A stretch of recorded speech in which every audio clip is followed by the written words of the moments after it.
হুমায়ুন কবিরের ছেলেকে ছাড়ল পুলিশ। হুমায়ুনের নিরাপত্তা রক্ষীকে মারধরের অভিযোগ সামনে আসে। মারধরের অভিযোগে আটক হন হুমায়ুনের ছেলে। বাড়ি থেকে হুমায়ুনের ছেলেকে আটক করে পুলিশ। প্রণব প্রতিনিধি এই মুহূর্তে আমাদের সঙ্গে রয়েছেন। প্রণব, হুমায়ুন কবির এবং তার ছেলের বিরুদ্ধে একাধিক ধারায় মামলা করে মুর্শিদাবাদের শক্তিপুর থানায় অভিযোগ দায়ের করা হয়। ঠিক কোন কোন শর্তে ছাড় পেলেন হুমায়ুন কবিরের ছেলে? প্রায় 8 ঘন্টা ধরে আটক রেখে তাকে জিজ্ঞাসাবাদ করা হয়েছে এবং তদন্তে যেহেতু সহযোগিতা করছে সেই কারণে, এবং তার বাড়িতে যে সিসিটিভি ফুটেজ রয়েছে তার যে ডিভিআর সেটা কিন্তু টেকনিক্যাল ইস্যুর জন্য খোলা যাচ্ছে না, সেই কারণে সাইবার সেলে এবং ফরেন্সিক ল্যাবেও পাঠানো হয়েছে বলে কিন্তু পুলিশের আধিকারিকরা জানিয়েছেন।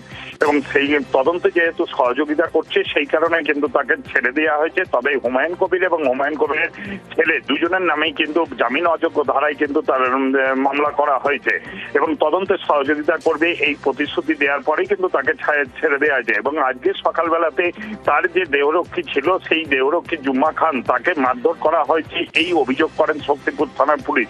তারপরে কিন্তু শক্তিপুর থানার বিশাল পুলিশ বাহিনী এসে তার বাড়ি থেকে তার ছেলেকে আটক করে নিয়ে যায়।